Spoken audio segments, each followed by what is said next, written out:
वेदांतो class 11th and 12 channel. मैं हूं सना खान, आपकी मैथ्स मास्टर टीचर, और आज मैं लेके आई हूं आपके लिए मैथ्स एग्जाम में फोड़ने की बेस्ट स्ट्रैटेजी। जी हाँ, आपके बोर्ड एग्जाम में डेफिनेटली जो सबसे लेंथीएस्ट पेपर होता है और सबसे ज्यादा दिमाग लगाने वाला पेपर होता है वो होता है मैथमेटिक्स। बिकॉज मैथमेटिक्स में the variety of questions that can be formed are truly limitless, है ना। मतलब कितने ही क्वेश्चन बन जाते हैं, वी हैव नो आइडिया।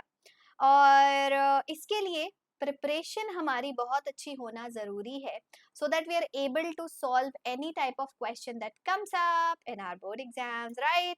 सो आज हम उन्हीं स्ट्रेटजीज को डिस्कस करने वाले हैं। So let's get started with a dose of motivation. Well, our greatest weakness lies in giving up.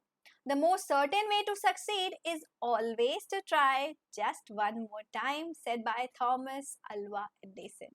So basically, if you have believe in yourself ना कि मैं कर सकता हूँ, इवन इफ सीबीएसई के पास कितने ही मैथ्स के क्वेश्चन क्यों ना हो, मैं अपने कॉन्सेप्ट, अपनी प्रैक्टिस ऐसे बना सकता हूँ कि जो क्वेश्चन आएगा मुझसे बन जाएगा। ये एटीट्यूड के साथ अगर हम शुरुआत करेंगे ना, we can do anything and everything that we want. Alright, now basically maths जो है वो आपके स्कोर, ओवरऑल स्कोर में काफी बड़ा रोल प्ले करता है।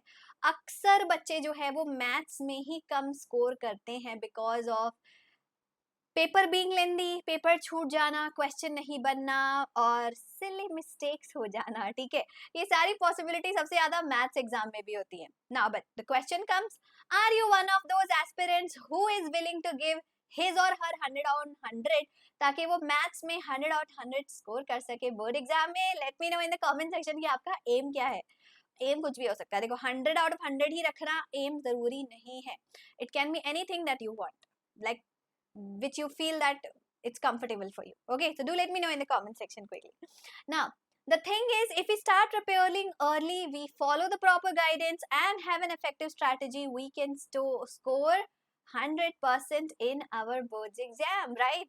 Now 100% स्कोर करने के लिए सबसे पहले तो ये जानना जरूरी है कि हमारा 100% सिलेबस क्या है, शुरुआत कहाँ से करनी है, कौन इम्पोर्टेंट है, कौन नहीं इम्पोर्टेंट है, एंड किसका कितना वेटेज है।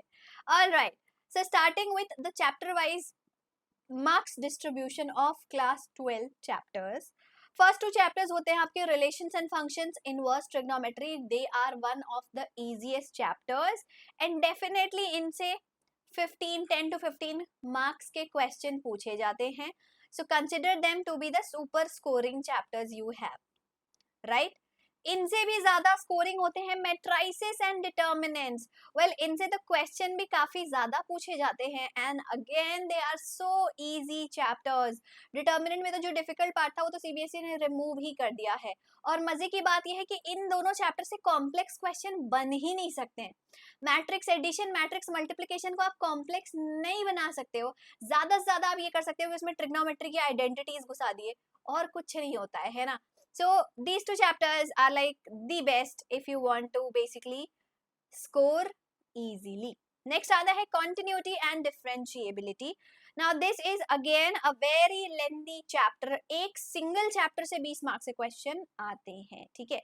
Application of derivatives, little I'll say medium level का चैप्टर, ना तो बहुत आसान है ना तो बहुत डिफिकल्ट है। 10 मार्क्स के question do come from there. Next biggest chapter is integrals, and integrals and application of integrals को combine करके 35 मार्क्स के क्वेश्चन आपके एग्जाम में पूछे जाते हैं। Next is differential equations and vectors. Now basically differential equations, very easy chapter. You can get around 15 marks question from this. Vectors and 3D geometry, super easy, super scoring chapter. Then linear programming and probability. All right, now ये तो हो गया हमारे कौन से chapter important है, कौन से चैप्टर लेंथी है and all of that. But what should be our strategy for our upcoming exam, especially for mathematics subject? सबसे पहले तो आपको टाइम मैनेजमेंट के लिए प्रैक्टिस करना बहुत जरूरी है, ठीक है। One of the biggest challenge that we face in maths is कि टाइम कम पड़ जाता है। एक एक क्वेश्चन को सॉल्व करने में बहुत टाइम लग जाता है। 5 मार्क्स से 4 मार्क्स के क्वेश्चन इतने लेंदी होते हैं, 2-3 पन्ने में उनके आंसर आते हैं and that basically disturbs the entire calculation. जो भी हमने डिफरेंट डिफरेंट सेक्शंस के लिए टाइम रखा होता है सब डिस्टर्ब हो जाता है और इस वजह से पेपर छूट जाता है, ठीक है। तो इसके लिए प्रैक्टिस आपकी अच्छी होनी चाहिए एंड तभी आप एग्जाम में अपने टाइम को प्रॉपर्ली मैनेज कर पाएंगे। नेक्स्ट इज कॉन्सेप्ट क्लियर करना is again the most important thing, क्योंकि एज आई टोल्ड कि मैथ्स में ना क्वेश्चंस अनलिमिटेड बना सकता है टीचर सीबीएसई का, ठीक है। तो अगर आपके कॉन्सेप्ट स्ट्रांग है, बेसिक्स आपको एकदम क्लियर है, देन क्वेश्चन बनाने में फिर डिफिकल्टी फेस नहीं होती ना। एकदम नया क्वेश्चन भी दिख जाए ना तो भी हम उसमें कॉन्सेप्ट अप्लाई करके अप्रोच करके उस क्वेश्चन को सॉल्व कर ही लेते हैं, ठीक है। तो कॉन्सेप्ट अपना क्लियर रखना बहुत जरूरी है। Next is practice and consistency with revision is very much required. Without practice maths can never be solved, never, ठीक है। मैं भी बहुत आलसी थी जब मैं क्लास 11-12 में थी और मैं ना प्रैक्टिस काफी कम करती थी क्योंकि मुझे चीजें जल्दी समझ में आ जाती थी, क्वेश्चंस भी बन जाते थे, तो आई यूज टू फील लाइक कि बन जाएगा, हो जाएगा, ठीक है। बट अल्टीमेटली क्या होता था, प्रैक्टिस नहीं करने से ना टाइम मैनेजमेंट में हमेशा मैंने धोखा खाया है। दूसरा, कई बार ऐसा होता था कि क्वेश्चन आधे से ज्यादा सॉल्व कर लिया और एक स्टेप में ऐसे अटक जाती थी कि ओ नो, इसके आगे कैसे जाते हैं। तो जनरली वो चीज तभी हमें समझ में आती है जब हम पहले उस क्वेश्चन को प्रैक्टिस कर रखे होंगे, पहले हम उस प्रॉब्लम में अटक रहे होंगे, तभी हम एग्जाम में नहीं अटकते हैं, है ना। तो वो चीज जो है सबसे ज्यादा परेशान करती है। Next is case study questions, reasoning question, MCQ type questions, जो भी आपके एग्जाम में डिफरेंट वैरायटी के क्वेश्चंस आने वाले हैं उसका कंप्लीट आइडिया आपको होना बहुत जरूरी है। कई बच्चे ऐसे होते हैं जो असर्शन रीजनिंग को कैसे आंसर करना है उन्हें यही नहीं पता होता। केस स्टडी में चारों के चारों क्वेश्चन करते हैं या 3 में से 4 क्वेश्चन करने होते हैं, उन्हें यही नहीं पता होता। सो बिलीव मी, अगर सीबीएसई ना आजकल हर साल अपना पेपर पैटर्न चेंज करता रहता है और आप अगर अपने पेपर पैटर्न से अवेयर नहीं हो देन डेफिनेटली आपको शॉक लगने वाला है एग्जाम में और प्रॉपर आप गड़बड़ाने वाले हो और इस वजह से मार्क्स लूज कर सकते हो, ठीक है। तो ये 4 चीजों का तो आपको डेफिनेटली ध्यान जरूर रखना है। 3 घंटे का पेपर है, 100 मार्क्स आपको स्कोर करने हैं, तो हर चीज परफेक्ट होना बहुत जरूरी, राइट ना। It's not very difficult to score 100% marks if you have a proper study plan and a proper timetable to ace the exam, right? तो इसके लिए कुछ स्पेशल टिप्स है मेरे पास। सबसे पहले तो always refer to your NCERT book for your syllabus, for your pattern of questions. NCERT में अच्छे क्वेश्चन हैं, NCERT को नेग्लेक्ट करना बंद करो। पहले तो जो आपका सिलेबस है, जो फॉर्मूले इंक्लूडेड हैं आपके सिलेबस में, वो एनसीईआरटी के अलावा आपको कोई नहीं बता सकता। हो सकता है आपके टीचर को भी ना पता हो। लेटेस्ट 2023-24 के एनसीईआरटी को आपको फॉलो करना है क्योंकि इस साल सिलेबस रैशनलाइज हो चुका है। Secondly, miscellaneous examples, miscellaneous exercise को जो बच्चे नेग्लेक्ट कर देते हैं ये सोच के कि तो ब्रेन टीजर टाइप का एक्सरसाइज है, ये तो बस एवं ही दिया हुआ है, मतलब एक्स्ट्रा प्रैक्टिस के लिए। ज्यादातर क्वेश्चन ना मिसलेनियस एग्जाम्पल और एक्सरसाइज के ही आएंगे आपके बोर्ड एग्जाम में, because they are good level question और वो ही आपका दिमाग खुलने में हेल्प करते हैं, तो उनको इग्नोर बिल्कुल ना करें। नेक्स्ट है seek proper guidance as and when required. Guidance can be anything, आपका खुद का रिसर्च हो, इंटरनेट से आप गाइडेंस ले रहे हो, टीचर से, सीनियर से। Seek for guidance, know your paper pattern, know your exam, know your difficulties that you are going to face in your exam. हमेशा मैं बोलती हूँ कि अगर 100 आउट ऑफ 100 स्कोर करना आपका एम है ना, तो सिर्फ नॉलेज होना काफी नहीं, सिर्फ प्रैक्टिस होना काफी नहीं है, आपको 100% अवेयरनेस होनी चाहिए पूरे अपने एग्जाम की, पेपर पैटर्न की, टाइम मैनेजमेंट की, ठीक है। PYQs, जिन बच्चों ने PYQs नहीं सॉल्व किए हैं, they will never ever get an idea कि किस टाइप के क्वेश्चन आते हैं। और अगर आपने 3 घंटे बैठकर एक सैंपल पेपर नहीं लगाया है तो आप कभी नहीं पता लगा पाओगे कि 3 घंटे में आप पूरा पेपर कर सकते हो नहीं कर सकते हो। फिर वो तुक्के वाली बात हो गई, एग्जाम में बनेगा नहीं बनेगा, टाइम मैनेजमेंट हो जाएगा नहीं हो जाएगा। तो तुक्का लगाना है तो मत करो प्रैक्टिस, तुक्का नहीं लगाना है, श्योर शॉर्ट होके जाना है, तो PYQs को इग्नोर ना करें, वही आपको आइडिया देंगे कि किस टाइप के क्वेश्चन सीबीएसई हमेशा पूछता है। ऑफ कोर्स नए क्वेश्चंस ही पूछते हैं, क्वेश्चन रिपीट नहीं होते हैं, बट उनका पैटर्न रिपीट होता है। Similar type of questions are asked, okay. Plus जो सिमिलर टाइप ऑफ क्वेश्चन नहीं है उससे भी आपको आइडिया लगता है कि अरे सीबीएसई ऐसा भी सोच सकता है, मैं तो सोचा नहीं था कि इतना डिफिकल्ट देगा बट दे दिया। तो उस टाइप की प्रैक्टिस भी हम करके रखते हैं, ठीक है। Now, do you think you can score 100% marks with just self-study? Yes or no? Yes or no? Well, I believe even if you are doing just self-study, it's absolutely fine and you can do for your board exams, but you should follow some things very very strictly, ठीक है। Most critical factor होगा बच्चों आपका practice practice practice, doubt doubt doubt solving, ठीक है।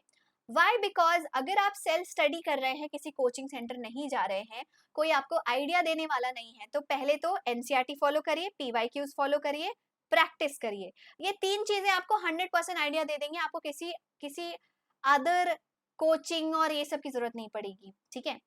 Secondly, doubt solve करना बहुत जरूरी है। कोई भी क्वेश्चन ऐसा हो जो आपको समझ में नहीं आ रहा है, वहां पे आपको टीचर की, किसी इंस्टीट्यूट की, किसी कोचिंग सेंटर की जरूरत पड़ेगी और वहां पे आपको हेल्प लेने से रुकना नहीं चाहिए। अक्सर हम ये सोचते हैं कि यार ये क्वेश्चन तो नहीं आएगा, बट एग्जाम में वही आता है, ठीक है। तो प्रैक्टिस करो, डाउट्स इकट्ठे करो और उनको क्लैरिफाई करके रखो, ठीक है। Have a proper study plan, which is very important to have a proper discipline for your studies every day, ठीक है। Now study plan से होगा क्या, आप इक्वल टाइम दे पाओगे हर चैप्टर को। Equal time in the sense ऐसा नहीं कि एक चैप्टर 5 घंटे में तो दूसरा भी 5 घंटे में करना है। इक्वल टाइम का मतलब होता है, ऐसा अब नहीं करना है कि रिलेशन एंड फंक्शन जैसे आसान चैप्टर में हम पूरा महीना लगा दे रहे हैं और फिर कॉन्टिन्यूटी डिफरेंशियबिलिटी जैसे लेंदी चैप्टर में हमें सिर्फ 5 दिन मिल रहे हैं पढ़ाई करने के लिए। तो टाइम डिस्ट्रीब्यूशन आप प्रॉपर तभी रख पाओगे जब आपका स्टडी प्लान प्रॉपर होगा। हर टॉपिक को कवर करने के लिए आपने प्रॉपर टाइम अलॉट कर रखा होगा। आपका डेली रूटीन है प्रैक्टिस का, तभी आप प्रैक्टिस करोगे। अगर आप ये सोचते हो कि मैं 2-3 चैप्टर पढ़ लूंगा, फिर किसी दिन मन करेगा उस दिन बैठ के प्रैक्टिस कर लूंगा, वो दिन कभी नहीं आता, किसी का नहीं आता। एक प्रॉपर डिसिप्लिन रूटीन आपका प्रैक्टिस के लिए जरूर होना चाहिए, ठीक है। Next is you can follow the Feynman technique if you want to understand and remember things for a long time. अब फेमैन टेक्निक क्या होता है? एक कॉन्सेप्ट चूज करिए पढ़ने के लिए, पढ़ लिया अच्छे से, now teach it to yourself और टू समबडी एल्स। अगर आपको ऐसा लग रहा है ना कि मेरी अंडरस्टैंडिंग प्रॉपर हुई है कि नहीं हुई है, समझ में सही आया है नहीं आया, तो किसी को पढ़ा के देखो, ठीक है।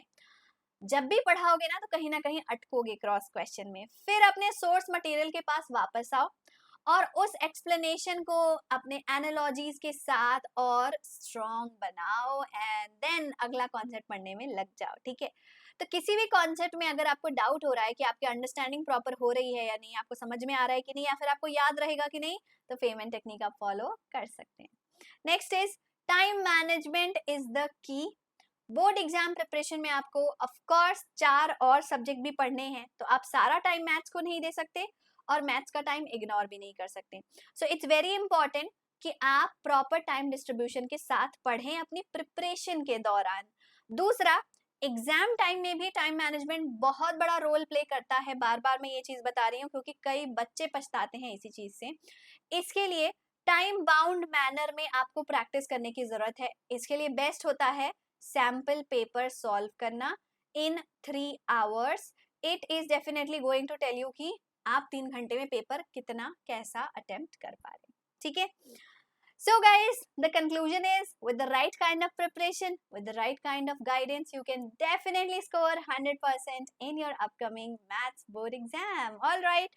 So, simple technique याद रखिए, concept समझना है आपको, practice करनी है उसकी, doubts इकट्ठे करने हैं, mistakes note करके रखना है और उन डाउट्स को क्लैरिफाई करके रखना है। टाइम बाउंड प्रैक्टिस करनी है सैंपल पेपर्स की, प्रीवियस ईयर क्वेश्चन पेपर्स की। गाइडेंस के लिए, सिलेबस के लिए सिर्फ एनसीईआरटी को फॉलो करना है और किसी को भी नहीं। एंड पेपर पैटर्न को बिल्कुल भी इग्नोर नहीं करना है, लेटेस्ट पेपर पैटर्न की स्टडी हमेशा करती रखनी है। Alright guys, this was the निष्कर्ष of the entire video. I hope this video will be useful for you in your maths board exam preparation. Also maths में कोई भी टेंशन है, कोई चैप्टर समझ नहीं आ रहा, कॉन्सेप्ट समझ नहीं आ रहा, तो मैं हूं ना, इस चैनल को सब्सक्राइब करिए फटाफट से। यहाँ पे मैथमेटिक्स की रेगुलर लेक्चर्स होते हैं for class 11th and class 12th every day. Do subscribe if you want to basically understand every topic in detail, क्योंकि हम सिर्फ कॉन्सेप्ट नहीं समझते हैं, हम एनसीईआरटी एग्जाम्पल्स भी करते हैं, एनसीईआरटी एक्सरसाइज क्वेश्चन भी करते हैं, सीबीएसई के पीवाईक्यूज भी सॉल्व करते हैं, सब टॉपिक के साथ साथ कर लेते हैं ताकि एक टॉपिक आपका एक बार में 100% कंप्लीट हो जाए. Alright, so do watch the lectures, do subscribe. Thank you for watching. Bye bye. Bye guys.